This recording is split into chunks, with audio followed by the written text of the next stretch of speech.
Hello friends, welcome back to NVR updates YouTube channel. PGCET 2026 ಅಪ್ಡೇಟ್ಗೆ ಸ್ವಾಗತ. ಸುಮಾರು ವಿದ್ಯಾರ್ಥಿಗಳಾದರೆ ಲಾಸ್ಟ್ ಇಯರು ಮಿಸ್ ಮಾಡ್ಕೊಂಡಿರೋರು ರ್ಯಾಂಕಿಂಗಲ್ಲೆಲ್ಲ, ಹಾಗೆ ಕೆಲವೊಂದು ವಿದ್ಯಾರ್ಥಿಗಳಾದರೆ PGCET 2026 ಅಪ್ಲಿಕೇಶನ್ ಆದರೆ ಯಾವಾಗ ಬಿಡ್ತಾರೆ ಅಂತ ಕೇಳ್ತಿದ್ರು. ಸೊ ಈಗಾಗಲೇ ಒಂದು PGCET 2026 ಅಪ್ಲಿಕೇಶನ್ ಫಾರಮ್ ಆದರೆ ರಿಲೀಸ್ ಮಾಡಿದ್ದಾರೆ. ಸೊ ಈಗ ಒಂದು 2-3 ಡೇಸ್ ಆಗಿದೆ ಆಲ್ರೆಡಿ. ಸೊ ಅದ್ರ ಬಗ್ಗೆ ಆದರೆ ಕಂಪ್ಲೀಟಾಗಿ ಯಾವ ರೀತಿ ಆದರೆ ಅಪ್ಲಿಕೇಶನ್ ಆಗಬೇಕು, ಡೇಟ್ಸು ಯಾವತ್ತು ಲಾಸ್ಟ್ ಡೇಟು ಅಂತ, ಹಾಗೆ ಅಮೌಂಟು ಎಷ್ಟು ಪೇ ಮಾಡಬೇಕಾಗುತ್ತೆ, ಯಾವ ರೀತಿ ಆದರೆ ಅಪ್ಲೈ ಮಾಡಬೇಕಾಗುತ್ತೆ ಅಂತ ಕಂಪ್ಲೀಟಾಗಿ ನಾವು PGCET 2026 ಅಪ್ಡೇಟನ್ನು ತಿಳ್ಕೊಳ್ಳೋಣ. ಅದಕ್ಕೂ ಮುನ್ನ ನಮ್ಮ ಚಾನಲ್ಗೆ ಇನ್ನೂ ಯಾರು ಸಬ್ಸ್ಕ್ರೈಬ್ ಆಗಿಲ್ಲೋ ಸಬ್ಸ್ಕ್ರೈಬ್ ಆಗಿ, ಹಾಗೆ ವಿಡಿಯೋ ಇನ್ಫಾರ್ಮೇಟಿವ್ ಅನ್ಸಲ್ಲಿ ತಪ್ಪದೇ ವಿಡಿಯೋಗಾದರೆ ಒಂದು ಲೈಕ್ ಆದರೆ ಮಾಡಿ. ಇದೇ ರೀತಿ ನಿಮಗೆ ಕಂಟಿನ್ಯೂಯಸ್ ಆಗಿ ಇನ್ನು ಮುಂದೆ ಎಲ್ಲ ಯಾವುದೇ ರೀತಿ PGCET 2026 ಅಪ್ಡೇಟ್ಸ್ ಬರಲಿ, ನೀವು ಎಕ್ಸಾಮಿನೇಷನ್ಗೆ ಹೋಗೋದಾಗಲಿ, ಹಾಗೆ ಹಾಲ್ ಟಿಕೆಟ್ ಡೌನ್ಲೋಡ್ ಮಾಡ್ಕೊಳ್ಳೋದು, ರಿಸಲ್ಟ್ಸ್ ಬಂದ ಮೇಲೆ ಕೌನ್ಸ್ಲಿಂಗ್ ಆಗಿರ್ಬೋದು, ಎಲ್ಲ ಅಪ್ಡೇಟ್ಸು ನಮ್ಮ ಚಾನಲಲ್ಲಿ ಸಿಗ್ತಾ ಹೋಗುತ್ತೆ ಸತತವಾಗಿ. ಈ ಹಿಂದಿನ ವರ್ಷಗಳಲ್ಲೂ ಒಂದು ಲಾಸ್ಟ್ 3 ಇಯರ್ಸಿಂದನೂ ನಿಮಗೆ PGCET ಅಪ್ಡೇಟ್ಸ್ ಆದರೆ ನಮ್ಮ ಚಾನಲಲ್ಲಿ ಸಿಗ್ತಾ ಹೋಗಿದೆ. ಅದೇ ರೀತಿ ಈ ವರ್ಷವೂ ನಿಮಗೆ ಕಂಟಿನ್ಯೂಯಸ್ಸು PGCET 2026 ಅಪ್ಡೇಟ್ಸ್ ಆದರೆ ಬರ್ತಾ ಇರುತ್ತೆ. ಸೊ ಅದರಿಂದ ಎಲ್ಲ ವಿದ್ಯಾರ್ಥಿಗಳು ಯಾರೆಲ್ಲ ನೋಡ್ತಿದ್ದಾರೆ ಫಸ್ಟ್ ಟೈಮ್ ನಮ್ಮ ಚಾನಲ್ಗೆ ವಿಸಿಟ್ ಮಾಡಿದರೆ ಸಬ್ಸ್ಕ್ರೈಬ್ ಆದರೆ ಮಾಡಿಕೊಂಡು ಹಾಗೆ ಸಪೋರ್ಟ್ ಮಾಡಿ. ಬನ್ನಿ ಈಗ ವಿಡಿಯೋ ಆದರೆ ಶುರು ಮಾಡೋಣ. ಈಗಾಗಲೇ ಸುಮಾರು ವಿದ್ಯಾರ್ಥಿಗಳು ಈ ನೋಟಿಫಿಕೇಷನ್ ಬಂದಿರೋದು KEA ಕಡೆಯಿಂದ ನೀವು ನಿಮಗೆ ತಿಳಿದಿರ್ಬೋದು. ಹಾಗೆ ಇನ್ನು ಕೆಲವೊಂದು ವಿದ್ಯಾರ್ಥಿಗಳಾದರೆ ಇನ್ನೂ PGCET 26 ಅಪ್ಲಿಕೇಶನ್ ಬಿಟ್ಟಿಲ್ಲ ಅಂತ ವೆಯ್ಟ್ ಮಾಡ್ತಿರ್ಬೋದು. ಅವರೆಲ್ಲರಿಗೂ ಅಷ್ಟೇ ಇಲ್ಲಿ ನೋಡ್ಬೋದು, PGCET post graduate common entrance 2026 time table ಅಂತ. ಇಲ್ಲಿ 23/5/2026 ಸಾಟರ್ಡೆ, ಹಾಗೆ 24/5/2026 ಸಂಡೇ, ಈ 2 ದಿನಗಳಲ್ಲಿ ಮೇ ಮಂತಲ್ಲಾದರೆ ನಿಮಗೆ ಎಕ್ಸಾಮಿನೇಷನ್ಸ್ ಆದರೆ ನಡೆಯುತ್ತೆ. ಆದರೆ ಅದಕ್ಕೂ ಮುನ್ನ ನೀವು ಅಪ್ಲಿಕೇಶನ್ ಆದರೆ ಸಲ್ಲಿಸಬೇಕಾಗಿರುತ್ತೆ. ಈಗಾಗಲೇ ಅಪ್ಲಿಕೇಶನ್ ಆದರೆ ಓಪನ್ ಇದೆ KEA ಕಡೆಯಿಂದ, ಲಿಂಕ್ ಆದರೆ ಎನೇಬಲ್ ಮಾಡಿದ್ದಾರೆ. ಇಲ್ಲಿ PGCET 2026 ಆನ್ಲೈನ್ ಅಪ್ಲಿಕೇಶನ್ ಲಿಂಕ್ ಅಂತ 24ನೇ ತಾರೀಕಾದರೆ ಲಿಂಕ್ ಆದರೆ ಎನೇಬಲ್ ಆದರೆ ಮಾಡಿದ್ದಾರೆ. ಸೊ ನೀವು ಅದ್ರ ಮೇಲೆ ಕ್ಲಿಕ್ ಮಾಡಿದ್ರೆ ಲಿಂಕ್ ಆದರೆ ಓಪನ್ ಆಗುತ್ತೆ, ಅಲ್ಲಿ ಅಪ್ಲಿಕೇಶನ್ ಆದರೆ ಸಲ್ಲಿಸ್ಬೋದು. ಅದಕ್ಕೂ ಮುನ್ನ ನಾವು ಒಂದು ಕಂಪ್ಲೀಟ್ ಡೀಟೇಲ್ಸ್ ಆದರೆ ತಿಳ್ಕೊಳ್ಳೋಣ. ಯಾವತ್ತು ಲಾಸ್ಟ್ ಡೇಟು ನೀವು ಅಪ್ಲಿಕೇಶನ್ ಸಲ್ಲಿಸೋಕ್ಕೆ, ಹಾಗೆ ಅಪ್ಲಿಕೇಶನ್ ಫೀಸ್ ಎಷ್ಟು ಅಂತ, ಹಾಗೆ ಏನೇನು ಡಾಕ್ಯುಮೆಂಟ್ಸ್ ಬೇಕಾಗುತ್ತೆ ಅಂತ ಇಲ್ಲಾದರೆ ನೀವು ಗಮನಿಸ್ಬೋದು.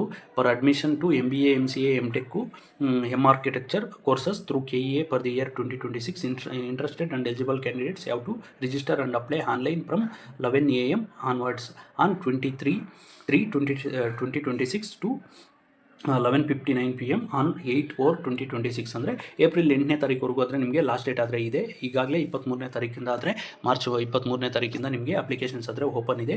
ಫೀಸ್ನ ಪೇ ಮಾಡೋಕ್ಕೆ ನಿಮಗೆ 10ನೇ ತಾರೀಕಾದರೆ ಏಪ್ರಿಲ್ 10th ಆದರೆ ಲಾಸ್ಟ್ ಡೇಟ್ ಆದರೆ ಕೊಟ್ಟಿದ್ದಾರೆ. ಇಲ್ಲಿ ಫೀಸ್ ಬಗ್ಗೆ ಕೇಳೋದಾದರೆ, ಯಾರಾದರೆ SC ST OBC ವಿದ್ಯಾರ್ಥಿಗಳು, SC ST ಹಾಗೆ ಕ್ಯಾಟಗಿರಿ 1 ವಿದ್ಯಾರ್ಥಿಗಳಿದ್ರೆ ಅಂಥ ವಿದ್ಯಾರ್ಥಿಗಳಿಗೆ ಒಂದು 500 ರೂಪೀಸ್ ಅಮೌಂಟ್ ಆದರೆ ನೀವು ಪೇ ಮಾಡಬೇಕಾಗುತ್ತೆ. ಇನ್ನು ಯಾರಾದರೆ OBC ಹಾಗೆ ಜನರಲ್ ಕ್ಯಾಟಗಿರಿ ವಿದ್ಯಾರ್ಥಿಗಳಿದ್ರು ಅಂಥ ವಿದ್ಯಾರ್ಥಿಗಳಿಗೆ 650 ರೂಪೀಸ್ ಆದರೆ ಪೇ ಮಾಡಬೇಕಾಗುತ್ತೆ. ಇದು ಜನರಲ್ ಕ್ಯಾಟಗಿರಿಯವರಿಗೆ. ಹಾಗೆ OBC ವಿದ್ಯಾರ್ಥಿಗಳಿಗೆ 650 ರೂಪಾಯಿ ಆದರೆ ನೀವು 10ನೇ ತಾರೀಕು 4ನೇ ತಿಂಗಳು ಅಂದರೆ ಏಪ್ರಿಲ್ 10th ಒಳಗಡೆ ಆದರೆ ನೀವು ಅಪ್ಲಿಕೇಶನ್ ಸಲ್ಲಿಸಿದ ಮೇಲೆ ಥ್ರೂ ಬ್ಯಾಂಕ್ ಆದರೆ ನೀವು ಆನ್ಲೈನ್ ಮುಖಾಂತರ ಆದರೆ 650 ರೂಪೀಸ್ ಆದರೆ ಪೇ ಮಾಡಬೇಕಾಗುತ್ತೆ.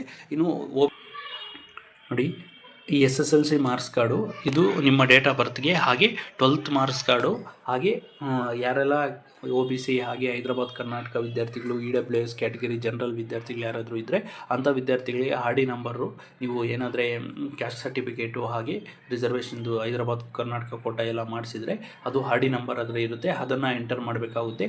ಹಾಗೆ ಕರ್ನಾಟಕದಲ್ಲಿ ಅಧ್ಯಯನ ಮಾಡಿದ ವಿವರಗಳಂದರೆ ನೀವು ಪ್ರೀವಿಯಸ್ ಆಗಿ ಕರ್ನಾಟಕದಲ್ಲಿ ಓದಿದಿರಿ ಅನ್ನೋದಕ್ಕೆ ನೀವು ಒಂದು ಸ್ಟಡಿ ಸರ್ಟಿಫಿಕೇಟ್ಸು ಮಾಡಿಸಿದರೆ ಅದು ಈಗ ಸದ್ಯಕ್ಕೇನು ಬೇಕಾಗಿರಲ್ಲ, ಕೌನ್ಸ್ಲಿಂಗ್ ಟೈಮಲ್ಲಿ ಒಂದು ಡಾಕ್ಯುಮೆಂಟ್ ವೆರಿಫಿಕೇಷನ್ ಟೈಮಲ್ಲಿ ಬೇಕಾಗುತ್ತೆ. ಸೊ ಈಗ ಸದ್ಯಕ್ಕಾದರೆ ನೀವು ಪ್ರೂಫ್ ಆದರೆ ಹಾಗೆ ಪದವಿ ಮಾರ್ಕ್ಸ್ ಕಾರ್ಡು, ಒಂದು ಹಿಂದಿನ ವರ್ಷದ ಡಿಗ್ರಿ BE ಹಾಗೆ BTech, BBA, BCA ಈ ರೀತಿ BA ಯಾರಾದರೂ ಮಾಡಿದರೆ ಅಂಥ ವಿದ್ಯಾರ್ಥಿಗಳು ನೀವು ನಿಮ್ಮ ಡಿಗ್ರಿ ಸರ್ಟಿಫಿಕೇಟ್ನ ಕಲೆಕ್ಟ್ ಮಾಡ್ಕೊಳ್ಳೋಕ್ಕೆ ಟ್ರೈ ಮಾಡಿ. ಇನ್ನೂ ಒರಿಜಿನಲ್ ಮಾರ್ಕ್ಸ್ ಕಾರ್ಡ್ಸು ಬಂದಿಲ್ಲ ಅಂದರೆ ಒಂದು ಅಟ್ಲೀಸ್ಟು ಪ್ರೊವಿಷನಲ್ ಡಿಗ್ರಿ ಸರ್ಟಿಫಿಕೇಟ್ ಅಂತ ಬರುತ್ತೆ, ಕಾಲೇಜು ಯೂನಿವರ್ಸಿಟಿ ಕಡೆಯಿಂದ ಕೊಡ್ತಾರೆ. ಸೊ ಅದನ್ನಾದರೆ ಕಲೆಕ್ಟ್ ಮಾಡ್ಕೊಳ್ಳಿ, ಅದು ಬೇಕಾಗುತ್ತೆ.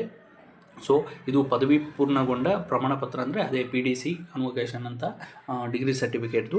ಹಾಗೆ .jpg ಇದರಲ್ಲಿ ಫಾರ್ಮೇಟಲ್ಲಿ ನೀವು ಇತ್ತೀಚಿನ ಒಂದು ರೀಸೆಂಟ್ ಪಾಸ್ಪೋರ್ಟ್ ಸೈಜು 3 months ಒಳಗಡೆ ಇರೋದು, ಮ್ಯಾಕ್ಸಿಮಮ್ಮು 50 KB ಒಳಗಡೆ ಆದರೆ ಕಂಪ್ರೆಸ್ ಮಾಡಿ ಇಟ್ಕೊಳ್ಳಿ. ಹಾಗೆ ನಿಮ್ಮ ಸಿಗ್ನೇಚರು ಹಾಗೆ ಎಡಗೈ ಒಂದು ಥಂಬ್ ಇಂಪ್ರೆಷನ್ ಆದರೆ 50 KB ಒಳಗಡೆ ಆದರೆ ಕಂಪ್ರೆಸ್ ಮಾಡಿಕೊಂಡು JPG ಫಾರ್ಮೇಟಲ್ಲಿ ನೀವು ರೆಡಿಯಾಗಿ ಇಟ್ಕೊಂಡ್ರೆ ನೀವು ಪ್ರೊಸೀಡ್ ಟು ಇಲ್ಲಿ ಲಾಗಿನ್ ಫಾರ್ ರಿಜಿಸ್ಟರ್ ಯೂಸರ್. ಇಲ್ಲಿ proceed to registration for new user ಅಂತ 2 ಆಪ್ಷನ್ಸ್ ಇದೆ. ಇಲ್ಲಿ proceed to registration for new user ಅಂತ ಕ್ಲಿಕ್ ಮಾಡಿದರೆ ನೀವು ಇಲ್ಲಿ ಲಾಗಿನ್ ಆಗ್ಬೋದು.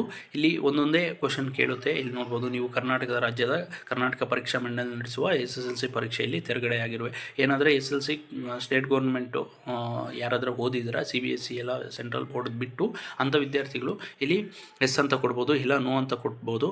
ನಿಮ್ಮ ಒಂದು ರಿಜಿಸ್ಟ್ರೇಷನ್ ನಂಬರ್ ಆದರೆ ಎಂಟರ್ ಮಾಡಬೇಕಾಗುತ್ತೆ. ವೆರಿಫೈ ಈ ರೀತಿ ಪ್ರೋಸೆಸ್ಸು ಸ್ಟೆಪ್ಸ್ ಆದರೆ ಇದೆ. ನಿಮಗೇನೋ ಏನಾದರೂ ಕಂಪ್ಲೀಟ್ ಅಪ್ಲಿಕೇಶನ್ನು ಯಾವ ರೀತಿ ಅಪ್ಲೈ ಮಾಡಬೇಕು ಅಂತ ಡೀಟೇಲ್ಸ್ ಬೇಕಿದ್ದರೆ ಕಮೆಂಟ್ ಮುಖಾಂತರ ತಿಳಿಸಿ. ಹೆಚ್ಚು ಕಾಮೆಂಟ್ಸ್ ಬಂದರೆ complete application step by step ಯಾವ ರೀತಿ ಆದರೆ ಅಪ್ಲೈ ಮಾಡಬೇಕು ಅಂತ ನಾನು ಒಂದು ಸಪ್ರೇಟ್ ವೀಡಿಯೋ ಆದರೆ ಮಾಡಿ ತಿಳಿಸ್ಕೊಡ್ತೀನಿ.